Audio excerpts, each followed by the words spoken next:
晚上好. Okay, good evening everybody.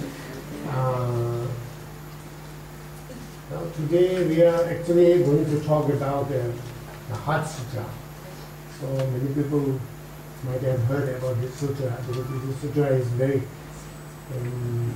well known, very famous, well known sutra. And it might be difficult to understand, although it is a short one, but it is also the essence of all the teachings of Buddha. So,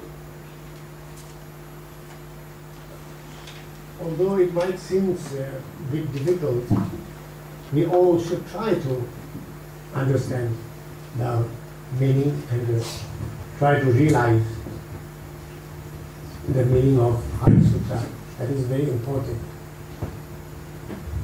So, first of all, maybe many of you might know about Buddhism, but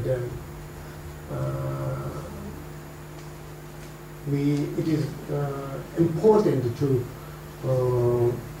know what is Buddhism all about. When we talk about religion, but as I have mentioned earlier here in this center, the term religion might not be appropriate term for Dharma, which to be used, Buddha Dharma, which what we say Buddha Dharma. So Buddha Dharma is the perfect word for Buddha's teaching. So Dharma means not merely a religion. It means a lot more, a lot more. So we should normally use the word Dharma. So I use Buddha Dharma, right? Buddha Dharma. So what is Buddha Dharma? So Buddha Dharma or Buddhism means the teaching of Buddha Shakyamuni in this period, in this eon, what we call the present time, present eon. So there are a lot of Buddhas may come, a lot of Buddhas had come in the world and will come in this world. But our Buddha is called Buddha Shakyamuni. So his teaching is Buddhism. So what he taught to us,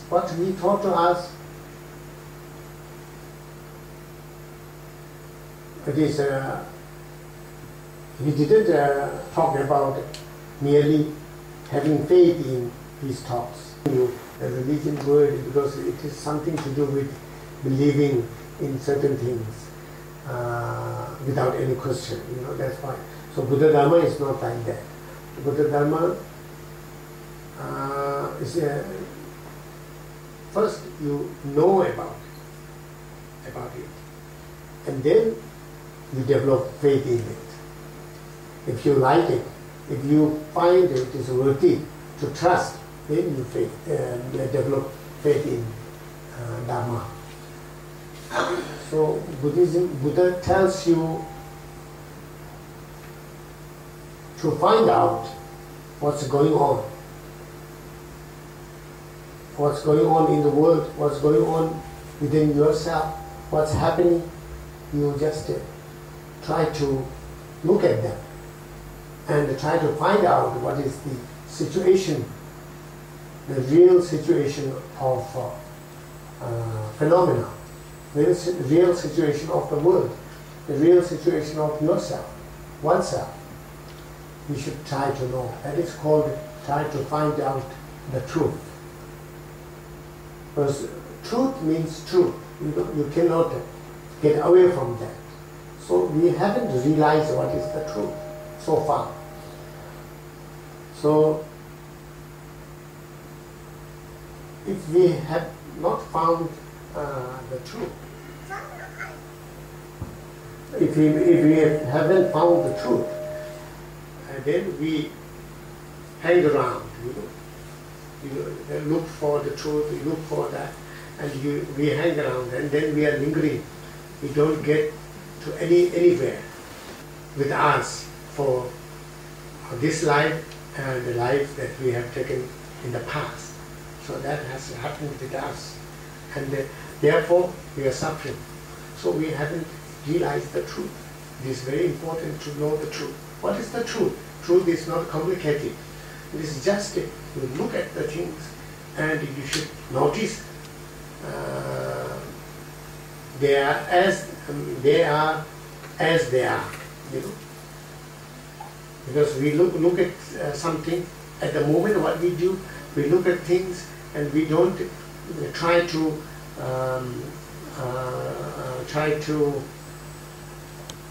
look at the things as it is. Because we exaggerate. Always we exaggerate through our conception. We always exaggerate. Anything beautiful, ugly, whatsoever it might be, we don't see as it is. So that means we don't see the truth. You know? So everything is exaggeration. Exaggeration. So we have been doing that. So we project everything according to our wish, which is good because it is tasty. You like the taste, so then it's good. You don't like the taste, then it is not good. But for somebody else, it is different. You see, the food which is taste, how do you say, which is very tasty for you, may not be very tasty for the other. Right? So that guy is also exaggerating. We are also exaggerating through our conception. So we haven't found the truth. So Buddha says, no, you should find the truth, and you should realize the truth. So Buddha taught us about two truths. There in the universe, there are two truths. So one is conventional truth, and the other one is ultimate truth. You know? The two truths are very important to realize. When two truths are realized directly, not through what do you call that? Conceptuality, you know, not through conceptual realization. Not talking about conceptual realization. You realize it directly. When you realize two truths directly, without any obscuration in between. So as we see things from your eyes, like a cup on the table, we see directly. There's no obscuration, right? So we see very clearly. It's directly. That is called directly seeing. Similarly, we hear sounds, directly, very clearly, loudly. But we can imagine many things. That is not a direct seeing, you know. So we have been to some shopping mall, and then you saw some beautiful things, and you developed some attachment towards that thing, but you somehow didn't buy or couldn't buy. Come back at home, you close your eyes, that thing will come in your visualization, right? So that is imagination. That is not, you are seeing that cup or the thing, but not directly. It's through your conception. So what I'm talking is, when you see the two truths directly, and then at that moment you become a super being, and either you are enlightened or you are near to enlightenment. Near to enlightenment. So we have to try to realize two truths: a conventional truth and the ultimate truth. The Heart Sutra is talking about the ultimate truth, all about the ultimate truth in direct teaching. But there are two subjects in Heart Sutra. One is directly taught. The other one is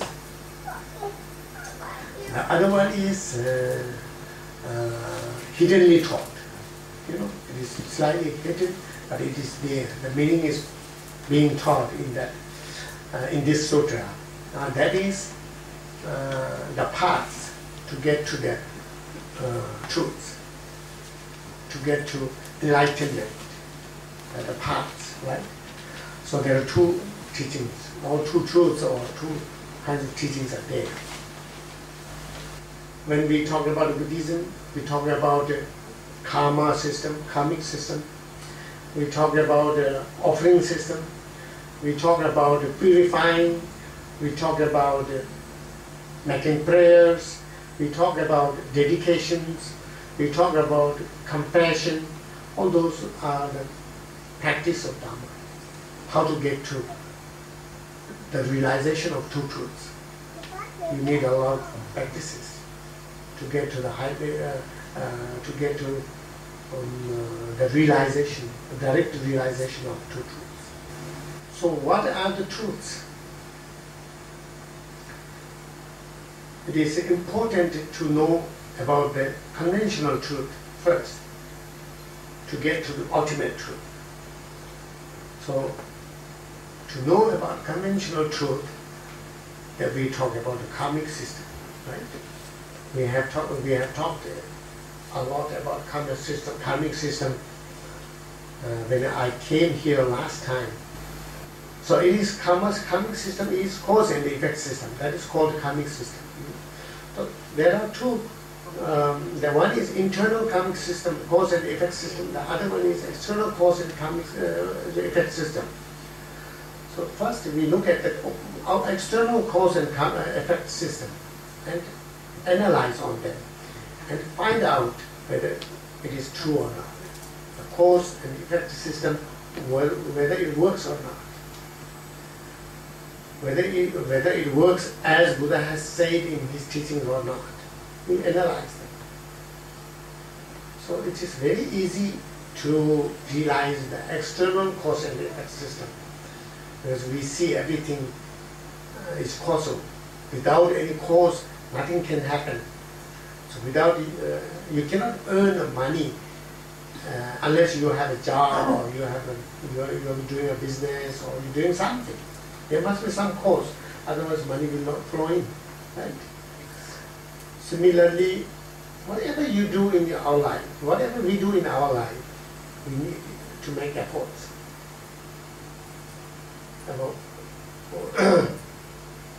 We drink, we eat, we get up, we sleep, we do anything. We need some efforts. We have to make some effort. So through that effort, we get some result. So that is called cause and effect system. And then there are bigger examples we can think of, like a nation. So the nation's prosperity, like Singapore is a rich country because you made a lot of effort. 44 years of effort brought Singapore in this state, right? This is not only the politicians or the government or those, but all effort of all the people, collective effort. But some people made more effort, some people made less effort, but it's a collective effort. That could be called collective karma, right? That could be called collective karma. Individual karma is also there, collective karma is also there. And then there are similar things like how do you say, you drink a cup of water, also you have to make, there should be some causes. You have to go to get the cup, and then you need to move your hand and hold the cup, and then open the top or open the lid, and then bring it near to the mouth, and then maybe mouth also comes nearer to the cup. So there are a lot of efforts. Then you need the oxygen to sit in. Otherwise, the dead body cannot drink, right? So you need the oxygen needs to be there, and then you sit in. So something like that. So these are all. Everything is now this if we think, it is very easy to understand. So, like a computer or any technology things, we see so many wires, and one is missing, the whole system is not working. You know? So that also shows a lot of causes are to be met to function that computer or whatever, the machine. So many little tiny, and it depends on, the result is, it depends on all those causes. And then unseen causes are also there, you know, like who manufactured that machine. So there's a cause and effect system. So we have to accept it. There's no way to deny this. This is fact. This is true. It's true. That's why it is called truth. Truth. The conventional truth. Then you feel hot sometimes. That is also true. But how it comes? Through karma or through cause and effect system. Then you feel comfort. That is also through cause and effect system. So now all the causes can we see, can we understand all the causes through all the effect, all the results? It's very difficult. Sometimes we don't understand. It's happening, but why we don't understand? We make a lot of effort, sincere effort, to do a business. Okay? For example, for instance, we do a business and we make a lot of effort, and you know how to do it. You have good advisors, and you have capabilities to do mentally, physically, you are capable to do that business. Still, sometimes you can be unsuccessful. You can fail in that business. What happened? All the causes are, I think I have met all the causes. I collected all the causes, but there was no result. What happened? There's only one answer that we give normally: bad luck. Yes, he's a very unlucky person. You know, so normally, but there is always we use, and we have accepted as bad luck. So if you ask what is all about bad luck or good luck, that is the question. What is bad luck? What is good luck?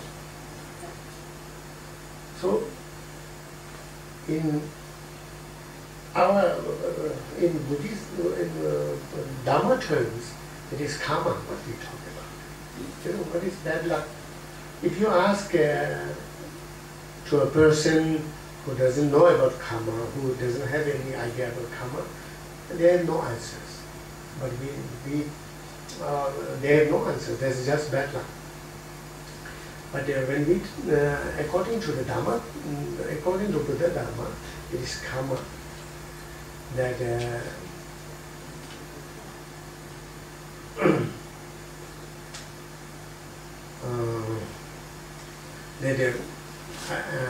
we might have collected in the past, not only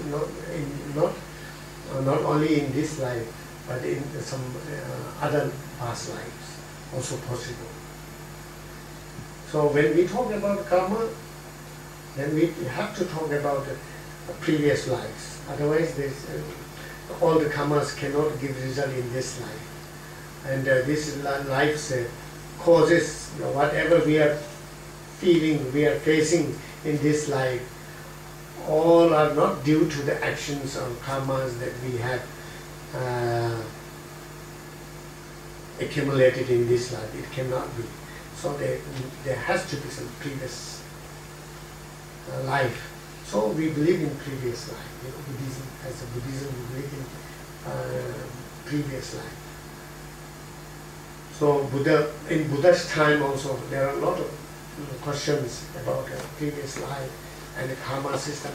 But Buddha was Buddha, so he can tell every details about the karma. He can tell every details about your previous life. 100 years ago, what happened? 1,000 years ago what happened, and 100,000 years ago what happened with you, he'll be able to tell you. And there are many books, sutras, that he has, he talked about all the kind of details of karma. But at the moment, we have nobody, no teachers who can tell that kind of things. But then logically we try to understand Buddha's teaching, what Buddha had told. But there are so many reasons that we can believe in previous life. There are so many reasons to believe in previous life.